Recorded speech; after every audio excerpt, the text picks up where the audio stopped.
हम सब जानते हैं प्रदूषण पूरी दिल्ली के लिए, दिल्ली एनसीआर के लिए और पूरे नॉर्थ इंडिया के लिए कितना अहम मुद्दा है। ये लोगों की जान से जुड़ा हुआ एक मुद्दा है और यही कारण है कि दिल्ली में अरविंद केजरीवाल जी के नेतृत्व में आम आदमी पार्टी की सरकार ने पिछले 9 साल में प्रदूषण पर एक बहुत बड़ा युद्ध छेड़ा हुआ है और ऐसे कदम लिए हैं जो देश भर में किसी भी राज्य ने या किसी भी शहर ने वो कदम नहीं लिए हैं। और यही कारण है कि पिछले 9 साल का अगर हम डेटा देखें, PM 2.5 की मात्रा देखें तो लगभग 30% गिरावट दिल्ली के प्रदूषण में आई है। ये देश के किसी भी राज्य में इतनी भारी मात्रा में प्रदूषण नहीं कम हुआ है जितना दिल्ली में हुआ है। ये क्यों हुआ है? ये इसलिए हुआ है क्योंकि केजरीवाल जी के नेतृत्व में दिल्ली सरकार ने पहली बार देश में किसी भी राज्य ने अपने सारे थर्मल पावर प्लांट जो कोल से चलते हैं, सारे थर्मल पावर प्लांट बंद कर दिए। किसी भी राज्य ने ये कड़ा फैसला नहीं लिया। 24 घंटे बिजली उपलब्ध कराने का काम केजरीवाल जी सरकार ने किया है, जिसके कारण दिल्ली में कहीं पे भी आपको डीजल जनरेटर के सेट नहीं दिखते हैं।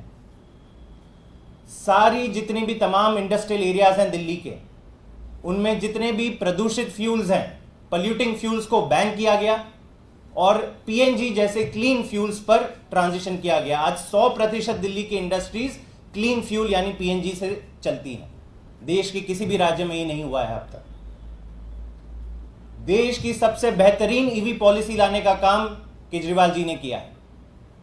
यही कारण है आज की देश भर में आज सबसे ज्यादा अगर इलेक्ट्रिक बसेस चलते हैं तो वो दिल्ली में चलते हैं। 16 से भी ज्यादा इलेक्ट्रिक बसेस चलते हैं, जो मेरे ख्याल से देश भर की सारे इलेक्ट्रिक बसेस भी आप गिन लो तो उससे ज्यादा है।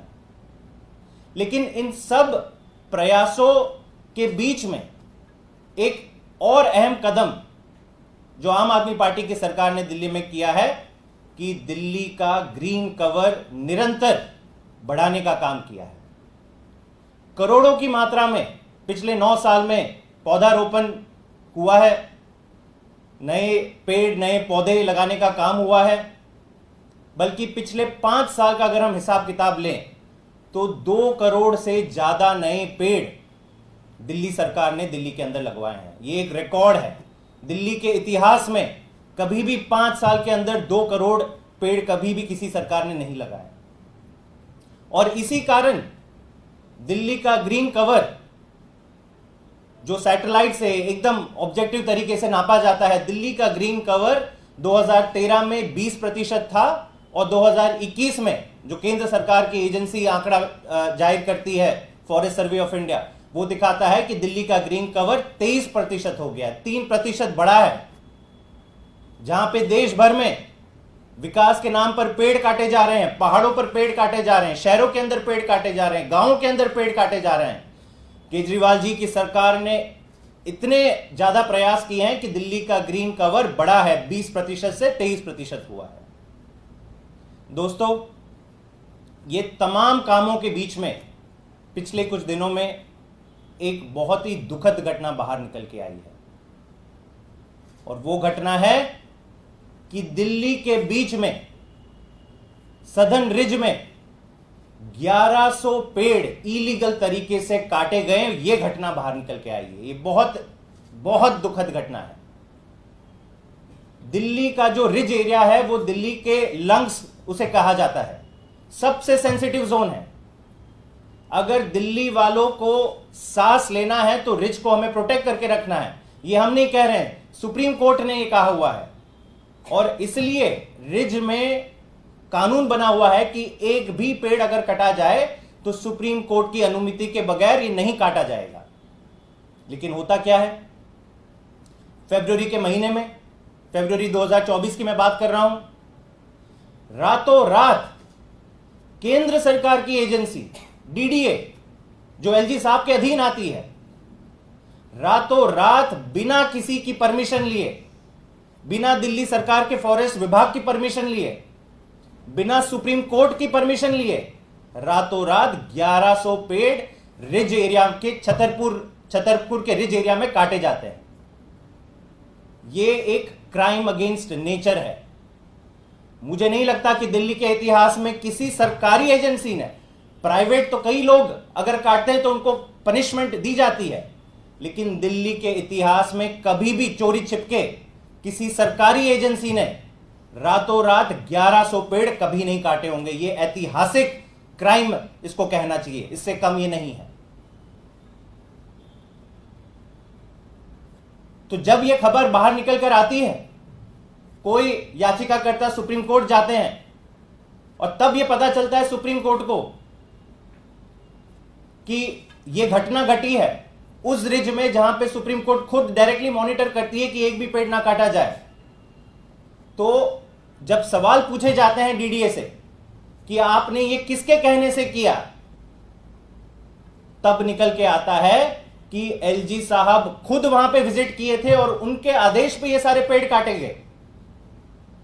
इनके प्रमाण भी बाहर आते हैं, डीडीए अफसरों के ईमेल बाहर आते हैं जहां पे साफ लिखा है कि एलजी साहब ने वहां विजिट किया और केवल वर्बल ऑर्डर्स, ये समझने की बात है, केवल और केवल वर्बल ऑर्डर्स के आधार पे आपने 1100 पेड़, मैच्योर पेड़ जो कितने दशकों से वहां पे खड़े हैं, उसको आपने काट दिया। तो सुप्रीम कोर्ट में फिलहाल ये मैटर सब जुडिस है। सुप्रीम कोर्ट ने बुरी तरह से लताड़ा है डीडीए को और सवाल भी पूछा है कि आप चोरी छिपके ये काम कैसे कर सकते हो। और जब सवाल पूछती है सुप्रीम कोर्ट तो डीडीए के अफसरों का क्या रवैया रहता है, वो इंफॉर्मेशन छुपाने की कोशिश कर रहे हैं। सुप्रीम कोर्ट खुद कह चुका है कि आपकी बर्ताव से लगता है कि आप अपने हायर अप्स, और हायर अप कौन है डीडीए का, एलजी साहब हैं, एलजी साहब चेयरमैन है डीडीए के, तो आप अपने हायर अप्स को बचाने का प्रयास ना करिए। तो दोस्तों, आज दिल्ली भर में दिल्ली के तमाम वर्ग के लोग इस मुद्दे से बहुत पीड़ित हैं, चिंतित हैं, गुस्से में हैं कि हमारी दिल्ली के रिज एरिया में 1100 पेड़ किसने काटे, किसके कहने पे काटे और किसके दबाव में काटे। और तभी दिल्ली सरकार के मंत्री, फॉरेस्ट मंत्री गोपाल राय जी ने अहम बैठक भी इस दरमियान बुलाई, फॉरेस्ट अधिकारियों से तमाम इंफॉर्मेशन मांगी कि आप लोग क्या कर रहे थे। माना डीडीए केंद्र सरकार की एजेंसी है, लेकिन आप लोग ने आवाज क्यों नहीं उठाई इस गैर कानूनी काम जब हो रहा था उसके बीच में। एक फैक्ट फाइंडिंग कमेटी भी बनाई गई, 3 मिनिस्टर्स कमेटी बनाई है दिल्ली सरकार ने, ताकि पता चल सके कि किसके कहने पर और किसके दबाव डालने पर यह काम किया गया। लेकिन इन सब के दरमियान जब सुप्रीम कोर्ट आवाज उठा रही है, हाई कोर्ट में भी रिज एरिया के मैटर का बात चल रही है, दिल्ली भर के लोग, मीडिया के तमाम साथी इस मुद्दे पे सवाल पूछ रहे हैं, तो केवल 2 लोग दिल्ली भर में चुप है इस मुद्दे पे। पहले हैं एलजी साहब और दूसरी है भाजपा। वो भाजपा जो प्रदूषण के मुद्दे पर हमेशा राजनीति करते हुए दिखती है, घड़ियाली आंसू बहाती है। उनके राज्यों में उन्होंने कभी भी प्रदूषण के ऊपर कोई काम नहीं किया, लेकिन जब दिल्ली के अंदर रातों रात दिल्ली के लंग्स कहे जाने वाले रिज एरिया के 1100 पेड़ कटते हैं तो भाजपा के मुंह में दही जम जाती है। आज दिल्ली के लोग भाजपा से पूछना चाहते हैं कि आपके दिल्ली के लोगों की जानों की परवाह क्यों नहीं है, इस पूरे मुद्दे पे भाजपा क्यों चुप है। यह आज सबसे अहम सवाल है। यह मुद्दा चलते हुए मेरे ख्याल से 2 हफ्ते हो गए हैं। सुप्रीम कोर्ट कंटिन्यूसली इस मैटर को हियर कर रहा है, दिल्ली सरकार एक्शन में है, दिल्ली सरकार के मंत्री एक्शन में है, लेकिन क्राइम किसने किया है, केंद्र सरकार की डीडीए ने। केंद्र सरकार किसके अंदर आती है, भाजपा के अंदर आती है। एलजी साहब किसकी सुनते हैं, भाजपा की सुनते हैं। और जब ये सारे तमाम हड़बड़ी मची हुई है, ये सबसे जो गर्म मुद्दा है आज की तारीख में दिल्ली में प्रदूषण को लेके, उस पर भाजपा पूरी तरह से चुप है। तो आज इस प्रेस वार्ता के माध्यम से मैं भाजपा को 4 सवाल पूछना चाहता हूं आम आदमी पार्टी की तरफ से। पहला, प्रदूषण के मुद्दे पे हमेशा भाजपा ने राजनीति करी है, घड़ियाली आंसू बहाए हैं, दिल्ली सरकार के काम रोके हैं, लेकिन जब 1100 पेड़ आपकी सरकार के डीडीए के अंदर, आपकी सरकार के अंदर आने वाली डीडीए जब खुद काटती है और सुप्रीम कोर्ट में रंगे हाथों पकड़ी जाती है, सवाल एलजी साहब पे भी आता है, तो आप चुप क्यों हैं?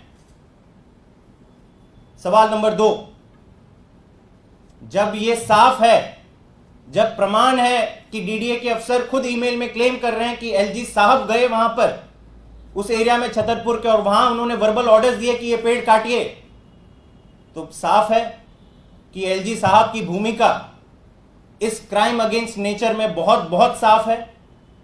तो सवाल भाजपा से पूछना चाहिए कि क्या आपके दबाव में एलजी साहब ने ये पेड़ कटवाए? एलजी साहब पर किसने प्रेशर डाला? किसके कहने पर एलजी साहब ने ये 1100 पेड़ कटवाए? इसका जवाब दे भाजपा। तीसरा सवाल, सुप्रीम कोर्ट लगातार डीडीए से पूछ रहा है कि साफ कीजिए कि किसने ये ऑर्डर्स दिए हैं पेड़ काटने के, लेकिन डीडीए के अफसर क्या कर रहे हैं? जवाब देने से बच रहे हैं, सुप्रीम कोर्ट के सामने फैक्ट्स रखने से बच रहे हैं। तो भाजपा इसका भी जवाब दे कि क्या भाजपा के दबाव में डीडीए के अफसर ये सारी चीज को रफा दफा करने के लिए लगे हुए हैं या किसके दबाव में? और चौथा, इस पूरी चीज के पूरे घटनाक्रम के दरमियान जो मैंने कहा कि दिल्ली सरकार भी आगे बढ़कर ये अकाउंटेबिलिटी सेट करना चाहती है कि फॉरेस्ट डिपार्टमेंट के ऑफिसर्स की क्या भूमिका रही।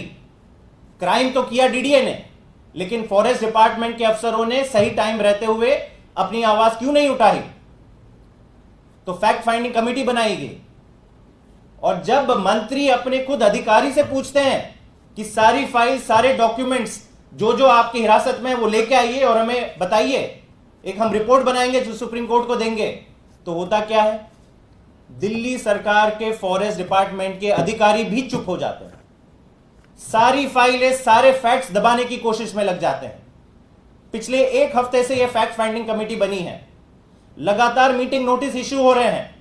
एक अधिकारी, ना प्रिंसिपल कंजर्वेटर ऑफ फॉरेस्ट, ना डेप्यूटी कंजर्वेटर ऑफ फॉरेस्ट, तमाम फॉरेस्ट डिपार्टमेंट के विभाग के अधिकारी, मैं वापस ये बता दूं दर्शक को, आपके देश के लोगों को और दिल्ली के लोगों को, कि ये सारे अफसर की कमान एलजी साहब के हाथ में है। और अगर फॉरेस्ट डिपार्टमेंट के मंत्री के कहने पर अगर अफसर फाइल लेकर नहीं आ रहे हैं, तमाम चीजों को दबा रहे हैं, तो जरूर इनके ऊपर दबाव है। तो भाजपा ये बताए कि फॉरेस्ट डिपार्टमेंट, दिल्ली सरकार के फॉरेस्ट डिपार्टमेंट अधिकारियों के ऊपर दबाव क्या भाजपा ने लगा रखा है? क्या भाजपा के कहने पर ये लोग अपने मंत्री को जवाब देने के लायक नहीं रहे हैं? क्योंकि उनको पता है अगर फाइल लेके आएंगे तो सारी पोल खुल जाएगी कि इसमें भाजपा की क्या भूमिका थी और एलजी साहब की क्या भूमिका थी। तो ये आज 4 सवाल मैंने भाजपा के समक्ष रखे हैं। ये एक बहुत बड़ा षड्यंत्र दिख रहा है कि कैसे रातों रात रिज के एरिया के अंदर, जैसे मैंने कहा, ये इतिहास में पहली बार हुआ होगा दिल्ली में कि रातों रात किसी सरकारी एजेंसी ने कानून को अपने हाथ में लेके 1100 पेड़ काटे हैं। और अगर अगले 24 घंटों में भाजपा इन 4 सवालों के जवाब नहीं देता तो दिल्ली के लोगों के लिए साफ हो जाएगा कि यह पूरा का पूरा षड्यंत्र भाजपा ने रचा है। भाजपा ही सभी लोगों को दबाव डाल रही है, उनके ऊपर दबाव डाल रही है। यह कह रही है कि आप छुपाइए कि किसकी भूमिका है।